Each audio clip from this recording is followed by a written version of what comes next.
Assalamualaikum warahmatullahi wabarakatuh.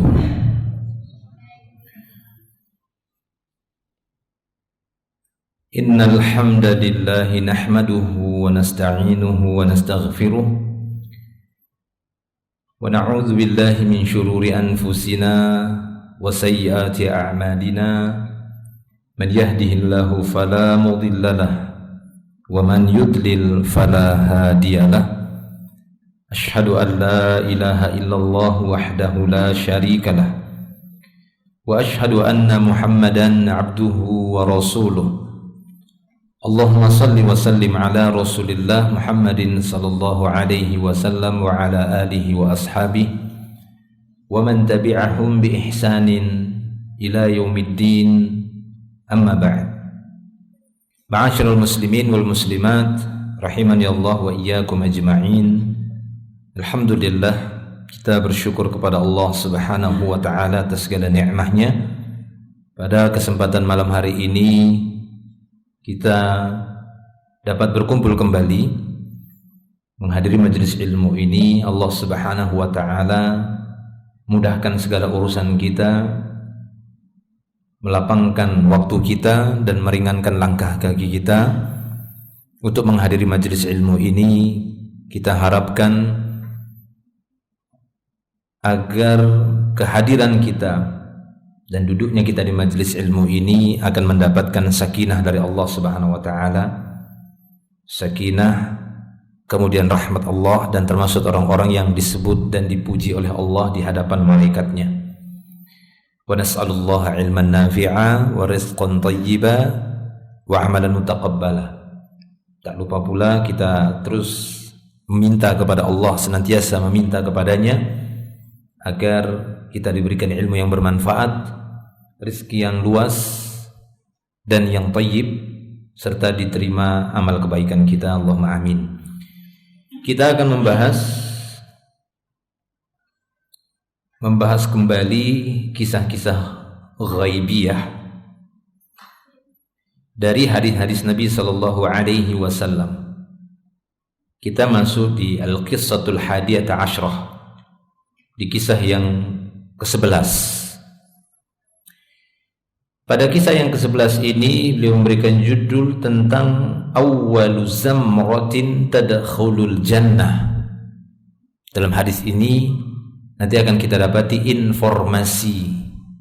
informasi gaib, berita gaib, ya, berita gaib melalui Nabi Muhammad SAW tentang orang-orang yang pertama masuk surga, kelompok manusia yang berhak masuk surga nanti berkelompok-kelompok, ya, zamroh yang jamaknya zumar, sehingga ada surat Az-Zumar juga, karena memang di sana disebutkan bagaimana kelompok-kelompok manusia secara bergelombang, bertingkat-tingkat masuk ke dalam surga itu secara tertib, ya, berurutan sesuai dengan tingkatan masing-masing dari ketakwaan dan amal solehnya.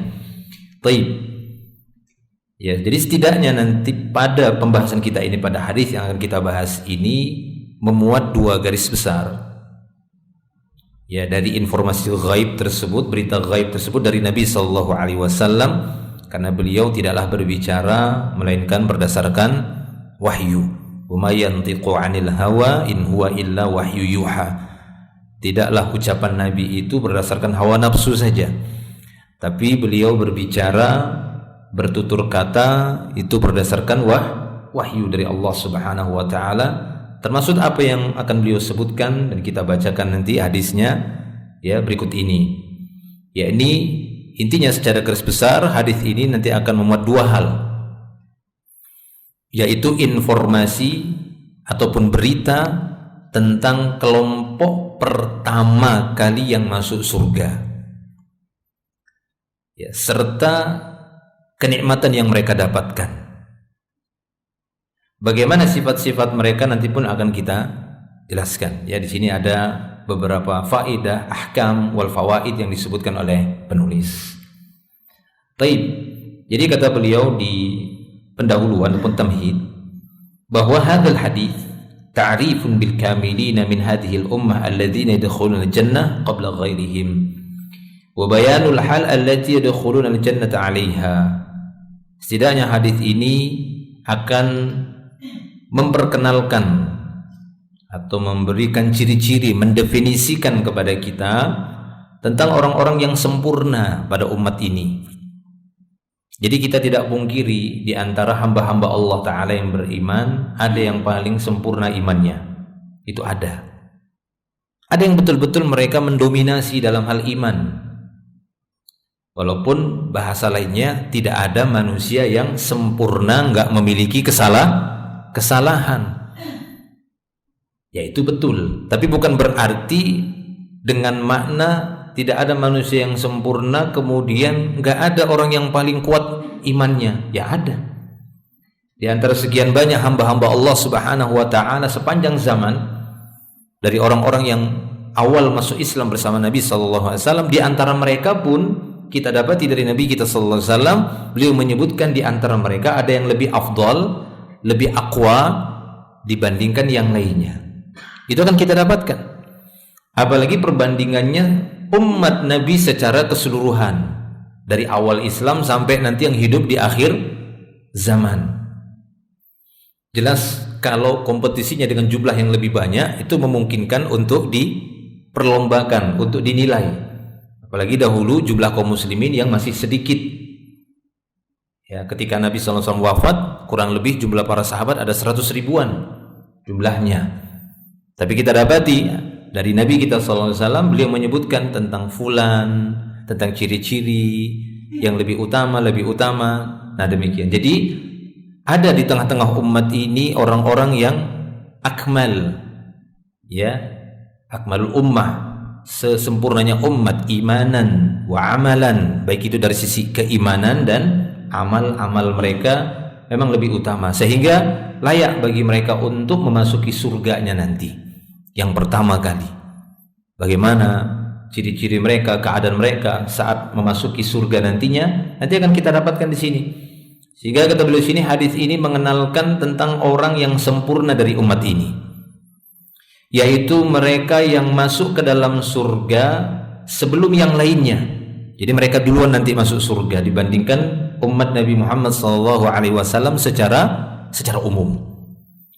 Juga menjelaskan, hadis ini juga menjelaskan tentang kondisi mereka saat mereka nanti masuk ke dalam surga. Bagaimana kondisinya? Karena Nabi SAW pernah juga menyebutkan, mungkin pernah kita bahas juga di sini, tentang orang yang terakhir sekali masuk ke dalam surga. Dia ahlul jannah, tapi terakhir sekali masuk surga.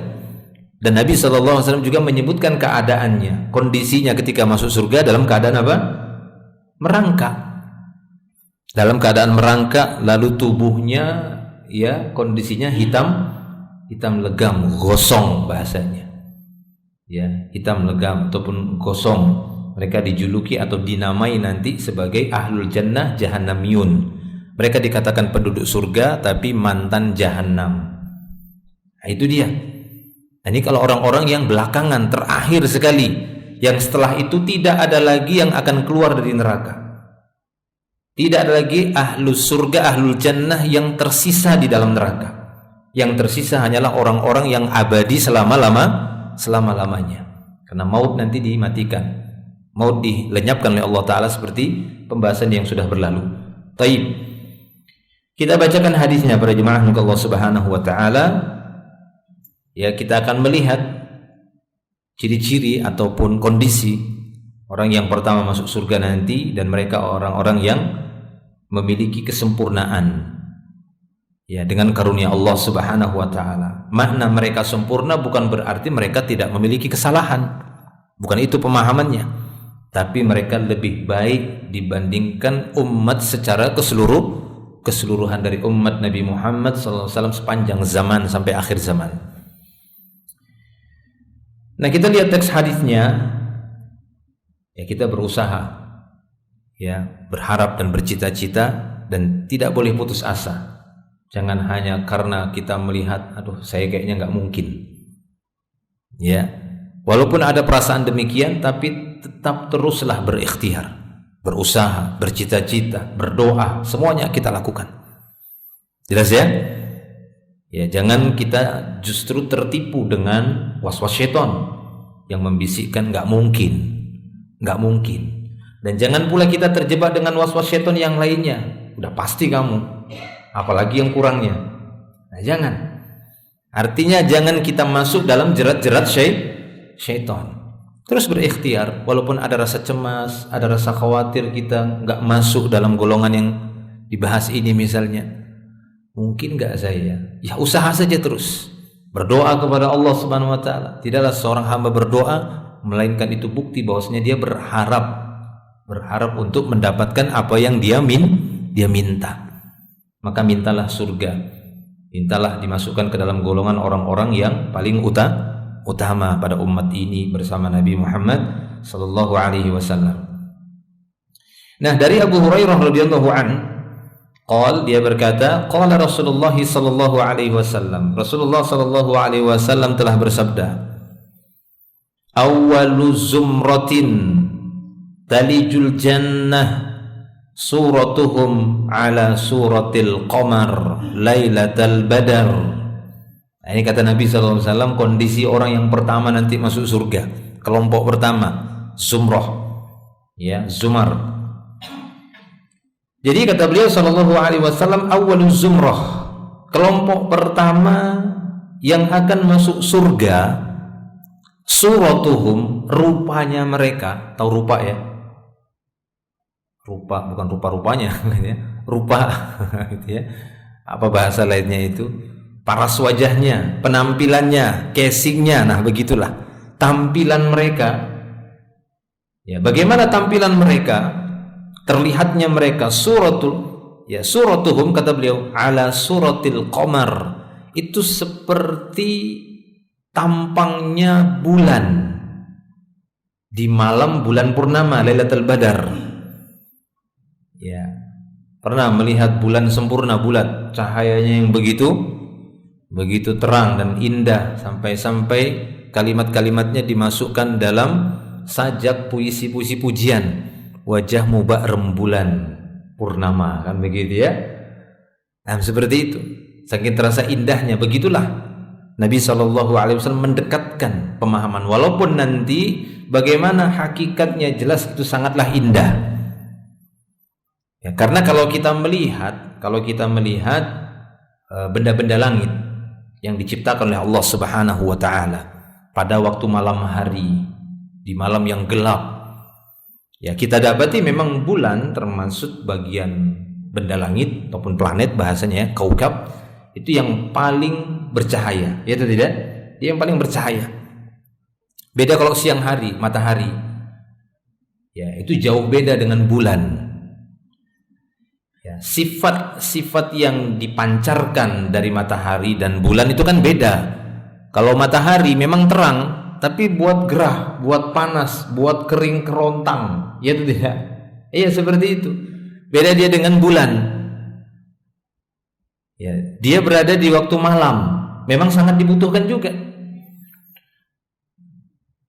Dan apa yang ditimbulkan dari bulan tadi itu tidak menimbulkan panas, tapi terang. Ya, sejuk, dia terasa sejuk, enggak menimbulkan panas. Nggak buat kita kering, kan begitu ya, kerontang kemudian berkeringatan, kan enggak. Ya, makanya dia bulan. Kemudian pada waktu malam hari kita dapati ada selain bulan yang dia terlihat bercahaya. Biasanya apa itu? Bintang-bintang. Ya bintang-bintang. Baik. Nah, Nabi SAW menyebutkan di sini bulan Lailatul Badar, ditakkidkan oleh Nabi, berarti bulan yang kita maksud itu di malam purnama. Itu memang dia lebih bulat. Beda dia dengan sabit atau separuh, tapi betul-betul dia bundar. Taib. Jadi seperti itu penampakan mereka. Dan ini sama seperti apa yang beliau sallallahu alaihi wasallam, sama seperti firman Allah Subhanahu wa taala dalam surah Al-Hadid itu ya, dan yang semisal ini. Allah Subhanahu wa taala berfirman, "Yauma taral mu'minina wal mu'minati yas'a nuruhum baina aydihim wa bi aymanihim." Ya. Kata Allah Subhanahu wa taala, hari di mana engkau melihat ya Muhammad orang-orang beriman laki-laki dan perempuan, cahaya mereka. Nah, berarti nanti memang pada hari kiamat orang-orang beriman itu memiliki cahaya. Dan yang masuk surga pertama sekali adalah kelompok manusia yang cahayanya itu ya seperti di waktu malam hari. Berarti ini keutamaan mereka ini lebih dibandingkan yang lainnya. Karena tidak kita dapati perumpamaan itu di waktu malam ada yang lebih terang dari bulan purnama, ya kan? Nggak ada benda langit itu yang lebih terang dari bulan purnama. Meteor sebentar aja hilang. Ya kan? Bintang-bintang juga dia kecil kelap-kelip seperti itu. Kalaupun ada yang paling besar, tidak sampai mengalahkan dari cahaya bulan. Nah, ini menunjukkan memang keutamaan. Yang dimaksud dalam hadis ini memang orang-orang yang pertama paling utama. Baik ya, kita lanjut. Lalu kata Nabi SAW, la yabsuquna fiha, yakni fil jannah. Mereka nanti tidak busok, ya, busok itu tidak meludah. Mereka tidak meludah nanti di surga. Wala yamtakhitun, enggak ada mukhotnya. Mukhot itu bisa tidak berdaha atau tidak beringus. Kalau kita di dunia bagaimana? Beringusan kan gitu ya. Kalau sudah kena flu itu udah beringusan katanya. Ya, kemudian mulai berdaha. Yang kadang ya orang melihat kita beringusan itu padahal kita sendiri beringusan juga kan begitu. Ya, itulah menunjukkan betapa di dunia ini serba kekurangan. Ya, orang yang kita katakan paling kaya sekalipun misalnya ada di dunia ini saat ini, dia tidak terlepas dari itu tadi, sifat-sifat manusia yang hidup di dunia. Apa itu? Ini tadi meludah. Ya, ludah itu harum bau. Bau kan begitu, apalagi kalau ludahnya itu keluarnya itu saat seorang itu lagi tidur, yang dia berubah bukan ludah tapi iler kan gitu ya. Ya, apa sih dibilangnya? Iler, lahar kan begitu. Taib, ya, orang yang paling kaya sekalipun akan tertimpa itu, dia akan berdahak, dia akan beringus. Ya. Nah, nanti ahlul jannah secara umum sebenarnya, karena pernah kita bahas sebelumnya, tapi juga untuk yang khusus ini orang yang pertama, yang paling mulia, yang paling akmal ini, ya, mereka juga ya sama seperti ahlul jannah secara umum, tapi ada kekhususan mereka dibandingkan yang lainnya. Apa itu? Ya, tampilan mereka itu lebih bercahaya dibandingkan yang lainnya. Ya, kita teruskan. Jadi mereka tidak beringus, tidak berdahak, wala yatakhawwatun, dan mereka juga tidak BAB, tidak buang air besar. Seperti ahlul jannah secara keseluruhan. Aniyatuhum fiha dzahab, bejana-bejana mereka nanti Allah siapkan bejana mereka di fiha, yakni fil jannah, itu terbuat dari emas. Jadi bejana-bejananya emas. Makanya dilarang ya, di antara hikmahnya kenapa kita dilarang memakai bejana-bejana dari emas, karena memang itu Allah Ta'ala siapkan untuk orang-orang beriman nanti di surga. Ya, tidak dibolehkan kita menggunakan bejana-bejana dari emas. Wa amsyatuhumudz dzahab wal fiddah, demikian juga sisir mereka dari emas dan perak. Sisir mereka, jadi sisiran dari emas dan perak. Wa majamiruhum al-uluwah, dan majamir maksudnya tempat tungku pembakaran. Kalau biasanya itu di rumah itu ya ada tempat pembakaran yang nanti dia dibakar kayunya kemudian harum.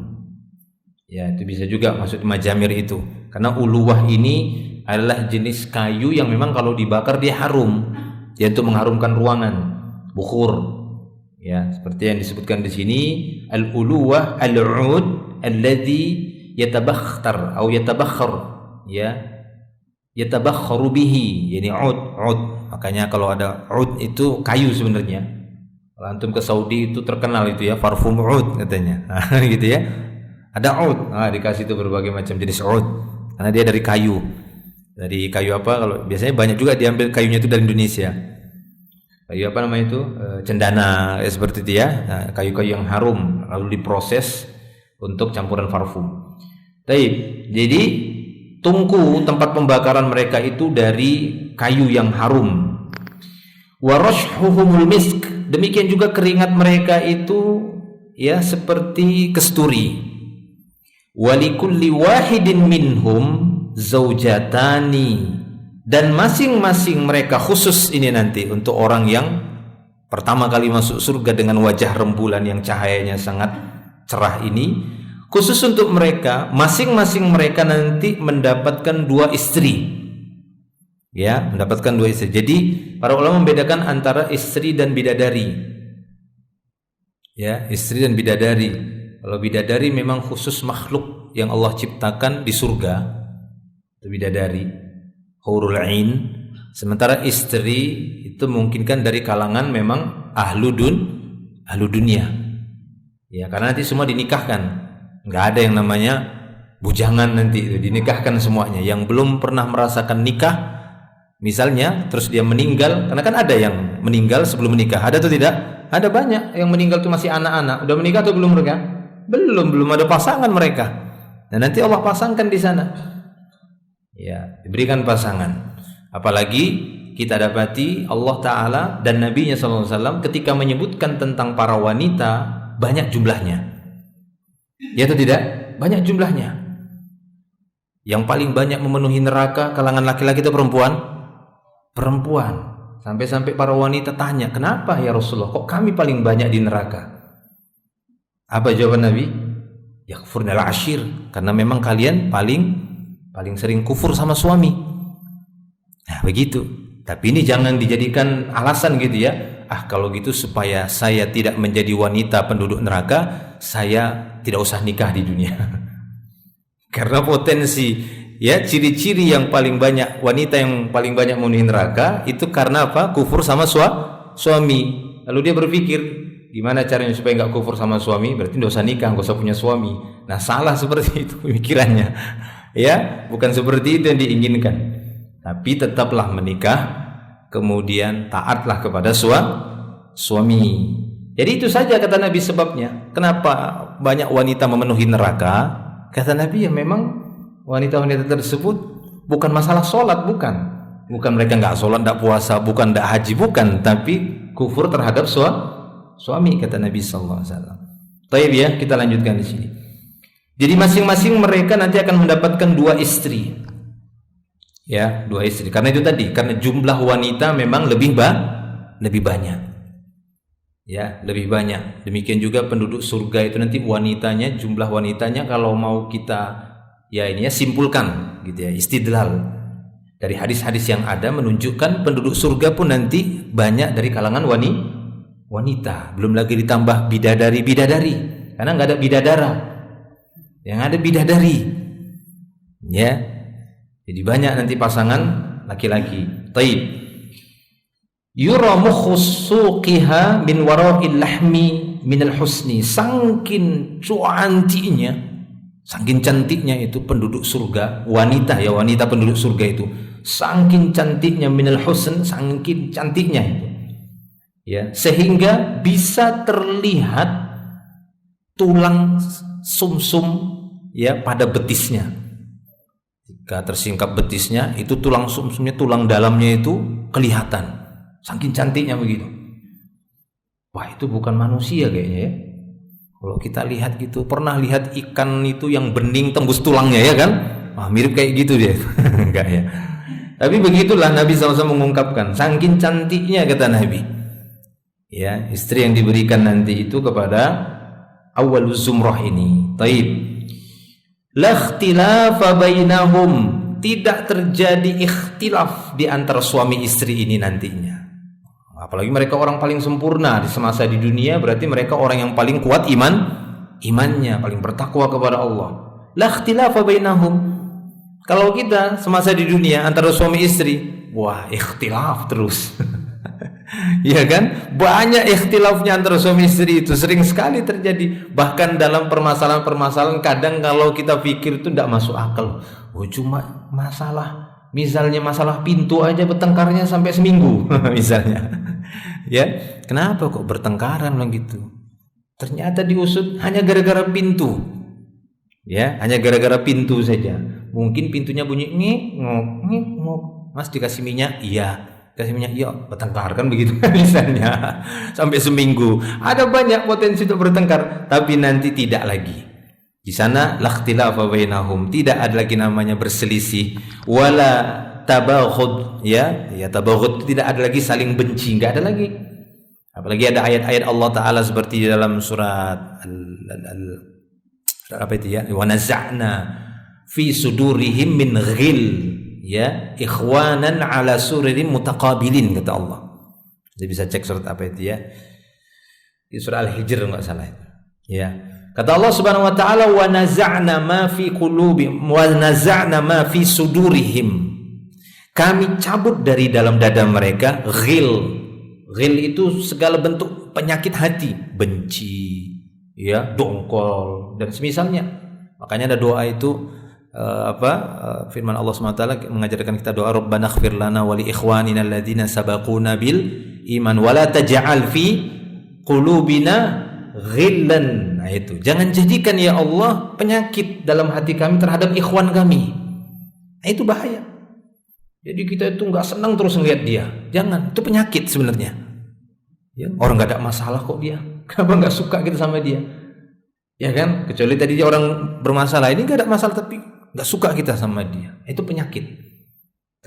Tapi nanti itu Allah Taala cabut. Sehingga apa? Mereka menjadi insan-insan yang ikhwanan, bersaudara. Ala surur, di atas dipan-dipan mereka saling berhadap-hadapan. Jadi tidak ada lagi namanya ikhtilaf antara suami istri di surga nanti, ini dengan istrinya, enggak ada saling benci. Qulubuhum qalbun wahidun, kata Nabi kita SAW. Hati mereka nanti itu seperti hati satu. Ya, kalau kita susah hari ini untuk menyatukan hati, ya kan? Tapi di surga nanti seperti hati yang satu. Enggak ada lagi perbedaan pokoknya. Sejalan. Kalau di dunia kita hanya mendapati puisinya saja, lirik-liriknya saja kita dapati, ya, sehati, sejalan, seini, seiring, sekata, habis itu berkelahian, kan begitu, ya. Itulah kita di dunia itu serba kekurangan, tidak ada yang abadi. Nanti keabadian, kebahagiaan yang abadi itu akan didapatkan nanti di surga nanti. Itu kata Nabi kita SAW, ya, qulubuhum qalbun wahid yusabbihunallaha bukratan wa asyiyah. Nanti mereka akan bertasbih, mensucikan Allah pagi dan sore, pagi dan sore. Ini menunjukkan bahwa nanti di surga pun akan ada pagi dan sore, ada pagi dan petang. Ya, cuma kita nggak tahu nanti itu gimana kita mengetahui ini pagi, ini petang. Ya, karena nanti di surga itu belum kita dapati ada malam. Ya, karena kan malam itu sifatnya apa? Ya, menakutkan, kan begitu kan, menyeramkan, tidak menyenangkan. Sementara Allah Ta'ala tidak menimpakan lagi bagi penduduk surga rasa takut. Makanya nanti bagaimana bentuk malamnya, ada sebagian para ulama memberikan tafsiran-tafsiran, tapi itu sebatas tafsiran. Nanti penduduk surga tahu bahwasanya itu malam bukan dengan gelap, kan begitu ya, ada dengan cahaya. Oh, ini udah malam, ini pagi. Wallahu a'lam bishawab. Ya, intinya ada gitu. Yusabbihuna Allah bukratan wa asila. Mereka akan bertasbih memuji Allah di pagi dan petang. Kita langsung kepada ibrah, faidah serta beberapa hukum yang bisa kita petik dari hadis yang singkat ini. Baik. Dan hadis ini insyaallah hadis yang sahih, disebutkan dalam Sahih Bukhari. Ya, sebutkan dalam Sahih Bukhari dan yang lainnya juga ya, dalam Kitabul Jannah dan yang lainnya. Di dalam bab awwaluz zumrah tadkhulu al-jannah. Nah, kita lihat faedahnya langsung saja. Yang pertama kata beliau di sini bahwa dari sini kita dapati bagaimana sifatu awwaliz zumratin tadkhul jannata min hadhil ummah. Kita mengetahui bagaimana ciri kelompok pertama yang masuk surga dari umat ini. Ya, siapa mereka? Ya, ini wahumul kamilah fi tahqiqi hadzal din. Amsalu Abi Bakar wa Umar wa Utsman wa Ali wa baqiyatul ashrah al-mubasysyirina bil jannah al-mubasysyirina bil jannah wa minhum Ukasyah ibn Muhsan. Jadi kata beliau di sini bahwa ciri kelompok pertama yang masuk surga dari umat ini, mereka adalah orang-orang yang betul-betul mentahqiq, merealisasikan dan mewujudkan perintah-perintah agama. Dan pastinya ya, di antara contohnya yang sudah terbukti adalah Abu Bakar, ya, Umar, kemudian seterusnya para sahabat, terutama 10 sahabat yang disebutkan oleh Nabi masuk surga. Ya, kalau bukan mereka siapa lagi? Karena mereka lah orang-orang pertama, orang-orang utama yang kita dapati lebih utama dari umat ini setelah Nabi Shallallahu Alaihi Wasallam. Sampai-sampai banyak kita dapati isyarat-isyarat dari Nabi kita Sallallahu Alaihi Wasallam tentang keutamaan Abu Bakar, dan ini terbukti Allah takdirkan Abu Bakar sebagai pengganti Nabi setelah beliau wafat. Ya, karena tidak mungkin Allah Ta'ala gantikan Nabi kita waktu itu setelah beliau langsung, kecuali setelah itu adalah orang yang terbaik juga, yaitu dia Abu Bakar. Kemudian selanjutnya Umar, Utsman, Ali, ya, radhiyallahu anhum, dan sahabat yang lainnya, terutama dari 10 sahabat yang dijanjikan masuk surga. Di antaranya juga selain mereka, kata beliau, Ukasyah, ya, Ukasyah bin Mihsan, yaitu salah seorang sahabat yang secara terang-terangan Nabi mengatakan, anta minhum, kau salah seorang dari mereka, yakni mereka yang dimaksud 70 alfan yadkhulul jannah bi ghairi hisab wala azab. Ketika Nabi menceritakan nanti akan ada 70.000 orang, 70.000 yang masuk surga, enggak dihisab, enggak diazab. Dihisab saja enggak, apalagi diazab, kan begitu. Dihisab aja enggak. Kalau udah enggak dihisab, ya pasti tidak diazab. Namanya sudah tidak dihisab lagi, dia nggak dihitung. Karena yang buat lama itu kan dihitung dulu, ya. Nah, nanti ada yang dihisab dan dia diazab. Ada yang dia dihisab saja tapi tidak diazab.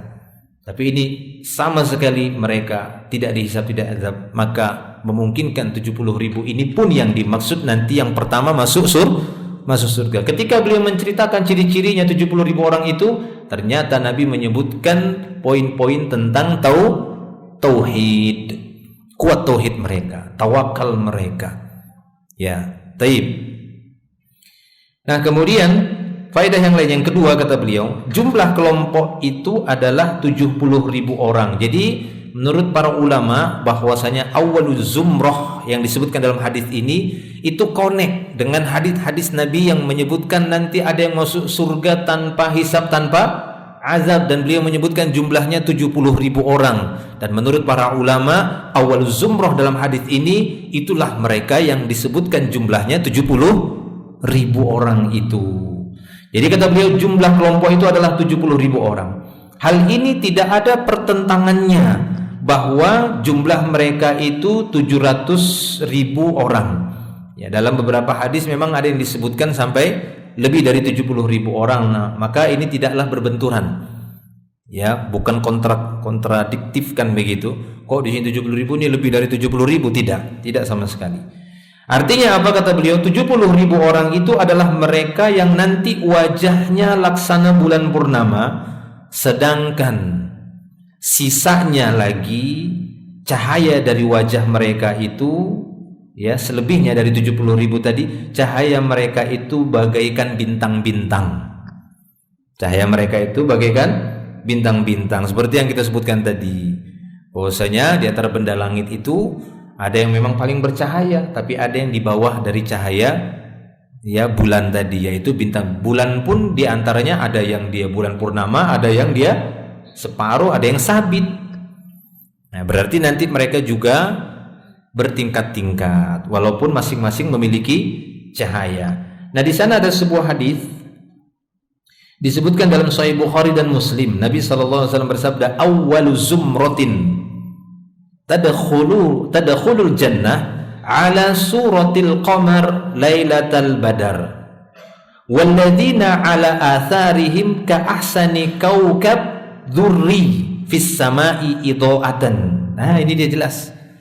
Dalam riwayat Bukhari dan Muslim, Nabi ternyata menegaskan bahwa nanti akan ada kelompok pertama masuk surga, rupa mereka, tampilan mereka itu seperti cahaya bulan di malam purnama, dan yang mengikuti mereka walladzina ala atharihim, dan nanti akan ada orang-orang yang di belakang mereka, athar, mengikuti jejak mereka yang nggak bisa mendahului ini.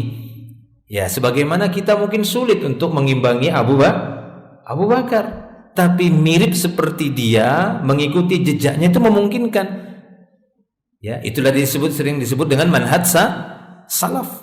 Memang mengambil jalannya para pendahulu, mengambil jalannya Rasulullah dan para sahabat. Nah itu.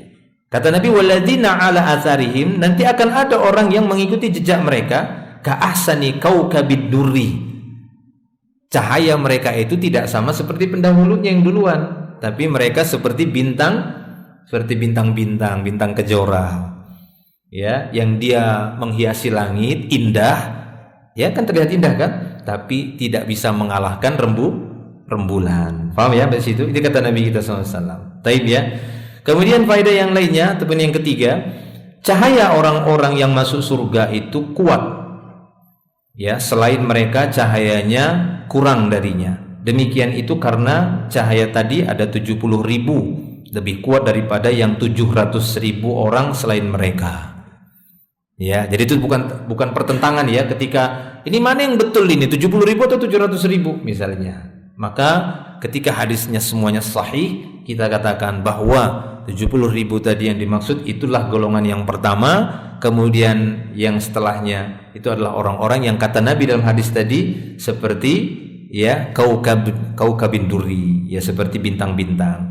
Taib. Yang keempat, semua penghuni surga tidak buang air kecil, tidak buang air besar, tidak meludah, tidak beringus dan seterusnya. Kesempurnaan dalam aspek ini tidak khusus bagi kelompok ini saja. Ya, artinya seluruh penduduk surga mendapatkan yang ini. Paham ya? Yang tadi yang enggak beringus, enggak berdahak, enggak buang air besar, enggak buang air kecil, enggak meludah.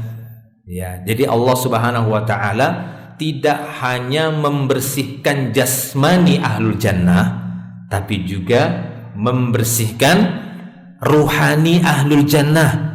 Jadi lahir batin, zahir ya, jasmani dan ruhani penduduk surga itu bersih semua. Bersih semuanya. Jasmani mereka enggak seperti jasmani penduduk dunia. Betul-betul bersih, disempurnakan. Ya, postur mereka, umur mereka, badannya itu disempurnakan. Sehingga mereka nggak kerepotan lagi untuk cari mirhat, cari toilet, kan begitu. Itu udah dikikis, udah dihilangkan oleh Allah Ta'ala. Demikian juga batin mereka, rohani mereka dibersihkan oleh Allah, sehingga hati mereka tidak ada lagi penyakit, menjadi hati yang satu. Jadi penduduk surga itu betul-betul bersih luar dalam, gitu ya, jasmani dan rohani. Ketika di dunia kita kerja keras untuk menjaga kesehatan jasmani dan kesehatan rohani, kerja keras kita. Harus baca Quran, banyak berdoa, sholat, supaya rohani kita ini dibersihkan oleh Allah, ditentramkan oleh Allah. Begitu juga kita mau sehat, harus ada usaha. Memilih makanan, menjaga waktu, nggak begadang sampai malam misalnya ya, ataupun tidak mengkonsumsi makanan yang ini yang itu, supaya nanti tidak pilek, nggak berdahak, tidak ini, tidak itu. Kita harus jaga itu. Taib. Kemudian seterusnya, faedah yang berikutnya kata beliau, yang kelima, para ahli kitab kalangan Yahudi atau Nasara banyak yang berpendapat. Jadi ahli kitab banyak yang berpendapat bahwa penghuni surga itu tidak makan dan minum. Ya. Jadi kata mereka bahwa makan minum ini kayaknya nggak layak menurut akal, nggak layak sebagai sifat yang tetap ada pada penduduk surga, sehingga mereka menganggap bahwasanya nggak ya, penduduk surga itu nggak makan dan nggak minum. Karena menurut mereka menjadi suatu keharusan bahwa dengan makan dan minum akan menyebabkan buang air besar dan buang air kecil. Karena menurut mereka nggak ada lah, nggak mungkin lah. Ya, makan minum tapi nggak buang air besar, nggak buang air besar, aduh. Sehingga mereka menafikan penduduk surga itu nggak makan, nggak minum. Ya, padahal Allah Ta'ala Maha Kuasa atas segala sesuatu. Dia mampu menjadikan penduduk surga itu untuk bersih dari itu. Tadi kita sudah sebutkan bagaimana Allah membersihkan jasmani dan rohani. Di dunia susah kita untuk menjadikan manusia itu satu satu hati. Aduh, itu pekerjaan yang berat. Walaupun kita memang dituntut untuk itu, tapi itu berat sekali. Ada saja hal-hal yang membuat tidak sejalan, tidak sehati. Tapi nanti mampu Allah menjadikan semua manusia itu satu hati. Taib ya. Nah, seorang dari kalangan ahli kitab telah mengajukan kepada Rasulullah SAW tentang kejanggalan ini dengan mengatakan kebutuhan mereka menjadi keringat yang mengalir dari kulit mereka seperti aroma minyak kasturi. Nah, ini mereka tolak. Ya, ketika dapat informasi dari Nabi kita SAW, Allah menjadikannya nanti menjadi keringat, udah gitu aja. Dan keringatnya pun seperti parfum. Mereka pun, aduh, gak masuk itu. Gak masuk akal mereka. Ya, karena ya orang-orang kafir memang seperti itu. Tunggu terbukti berdasarkan akal baru diterima. Taib ya. Adapun orang-orang yang beriman maka mereka lebih mengedepankan keimanan dan membenarkan jika itu benar dari Allah dan Rasulnya. Yang keenam, jumlah istri setiap individu dari kelompok ini masing-masing 2 orang. Mereka adalah penghuni surga yang paling utama. Telah muncul banyak hadis yang di dalamnya berlebih-lebihan di dalam menunjukkan jumlah istri bagi setiap individu penduduk surga. Hadis-hadis ini tidak lepas dari komentar dan sebagian darinya hadis yang lemah dan dusta. Jadi masalah istri itu harus benar-benar kita pastikan hadis itu sahih. Seperti ini hadis sahih, sebutkan 2. Kadang kan ada hadis itu, ya nanti dia masuk surga. Ketika dia masuk ke rumah ada 9.999 bidadari. Dari masing-masing bidadari itu akan muncul lagi 9.000 lagi, gitu ya. Tapi hadis-hadisnya nggak tahu dari mana kan seperti itu. Kemudian faedah yang lainnya yang ketujuh, kata beliau, jumlah para wanita di dalam surga itu lebih banyak daripada jumlah para pria. Nah ini tadi ya. Ya kalau kita perhatikan hadis-hadisnya memang demikian. Jumlah wanita nanti di surga itu lebih banyak daripada jumlah kaum laki-laki, kaum pria. Ya karena satu laki-laki saja ini berdasarkan hadis ini 70.000 tadi sudah dapat 2 istri. Belum lagi nanti bidadari. Taib. Mengingat nas hadis yang menyatakan bahwa setiap individu dari kelompok itu memiliki 2 orang istri, hal ini tidak bertentangan dengan jumlah wanita yang lebih banyak menjadi penghuni neraka, sebagaimana dijelaskan di dalam sebuah hadis sahih, karena mereka para wanita adalah orang-orang yang menjadi mayoritas baik penduduk surga ataupun nanti di dalam neraka. Jadi baik dia di dalam surga atau di neraka, wanita memang lebih dominan jumlahnya, lebih banyak jumlahnya. Yang ke-8, faedah ke-8, Allah mensucikan hati para penghuni surga dari berbagai macam perbedaan, saling benci, saling dengki, sebagaimana Allah mensucikan tubuh mereka dari liur, ingus, kencing dan kotoran. Demikian juga hati mereka disucikan oleh Allah Ta'ala. Ini tadi sudah kita sebutkan. Allah membersihkan jasmani dan rohani para penduduk surga. Yang ke-9, para penghuni surga dalam keadaan bertasbih kepada Allah pagi dan petang tanpa lelah dan capek. Jadi tidak ada kelelahan. Beda sama kita. Nah, kita ini kan udah masuk 10 awal Dzulhijjah ya. Dianjurkan kita untuk bertakbir secara takbir yang mutlak. Ya kadang baru takbir Allahu Akbar, la ilaha illallah, wallahu akbar. Baru berapa kali? 3 kali, 4 kali, udah bosan, gitu ya. Sudah bosan, gitu ya, capek, ya, letih dan lelah. Tidak untuk penduduk surga. Kemudian yang ke-10, kenikmatan para penghuni surga bukan karena rasa lapar, rasa dahaga, atau karena telanjang dapat pakaian, dahaga, lapar terus kenyang, bukan. Ya, akan tetapi semua itu adalah kelezatan dan nikmat yang dia terus menerus. Ya, memang itu kenikmatan yang terus menerus. Faedah yang ke-11, di dalamnya ditunjukkan luasnya pintu surga. Di dalam beberapa riwayat hadis disebutkan la yadkhulu awwaluhum hatta yadkhulu akhiruhum, bahwa penduduk surga nanti awal kelompok yang belum lagi mereka sempurna masuk, ya, melainkan nanti yang terakhir juga masih berada di pintu. Berarti ini saking luasnya pintunya, paham kan? Ya, jadi yang awalnya itu belum melewati pintu, di pintu itu juga sudah ada yang akhirnya, gitu loh. Ini berarti menunjukkan pintu surga itu sangat besar luas dan mereka masuk dengan berbaris. yang paling sempurna tadi di barisan awal yang cahayanya lebih terang tadi seperti rembulan.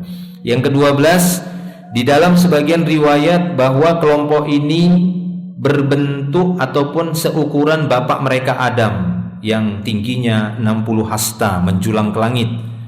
60 hasta kalau hitungan hasta kita itu 1 hasta adalah setengah meter, berarti kurang lebih 30-an meter. Tergantung nanti berapa hastanya di surga. Jika dia konversinya meter. Ini bagi para penghuni surga pada umumnya dan bukan khusus bagi kelompok ini saja, tapi umum secara keseluruhan penduduk surga. Hal itu karena sabda Rasulullah SAW, kullu man yadkhulul jannata ala surati Adam tuluhu sittuna dhira'an falam yazalil khalqu yanqusu ba'dahu hatta al-an. Setiap orang yang masuk surga nanti seperti bentuk Adam, tingginya 60 hasta, lalu manusia lama-kelamaan berkurang tingginya sepeninggal Adam. Nah, ini bertentangan dengan teorinya siapa? Aristoteles ya? Siapa? Bukan. Teorinya Darwin. Nah, yang katanya dulunya kayak monyet kan begitu kan, lalu lama-lama bertambah baik nanti postur dan wajahnya manusia ini. Ini kebalikan, dulu justru besar, lama-lama kecil, kerdil gitu kecil.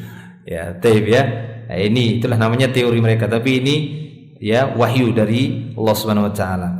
Yang ke-13, semua penghuni surga menikah, tidak ada pada mereka cacat, enggak ada penyakit yang menghalangi untuk menikah atau bergaul dengan istri ketika di dunia. Allah menyembuhkan mereka dari semua itu ketika memang nanti ada sebab-sebab yang menghalangi mereka menikah. Dan Nabi kita SAW bersabda, wa ma fil jannah min a'zab, enggak ada di surga itu yang bujang. Kemudian yang terakhir, telah diketahui postur bapak kita Adam alaihissalam tingginya 60 hasta menjulang ke langit, kemudian semua manusia berkurang tingginya hingga sekarang. Ini mengurangi apa yang didakwakan oleh sebagian mereka yang mengajarkan bahwa manusia terus berkembang dan menuju kesempurnaan yang masih terus demikian. Nah, ini batil teorinya seperti itu. Mereka mengatakan manusia ini akan terus berkembang, nanti semakin bagus. Semakin lama semakin bagus, makin akhir zaman. Padahal menurut ini dulu awalnya karena Adam baru dari surga, kemudian tinggal di dunia, lama-lama dia ahli dunia. Semakin lama semakin jelek sampai nanti pada akhir zaman yang tersisa adalah manusia-manusia yang jelek, yang buruk, yang menyaksikan kiamat. Demikian para jemaah Allah Subhanahu wa taala. Jadi kita selesaikan saja tadi semua faedah yang disebutkan dalam kitab ini. Semoga menjadi tambahan ilmu bagi kita semua dan kita bisa ambil pelajaran darinya. Demikian, Allahu a'lam bishawab. Akhir da'wana alhamdulillah, subhanakallahumma bihamdik, asyhadu an la ilaha illa anta, astaghfiruka wa atubu ilaik. Assalamualaikum warahmatullahi wabarakatuh.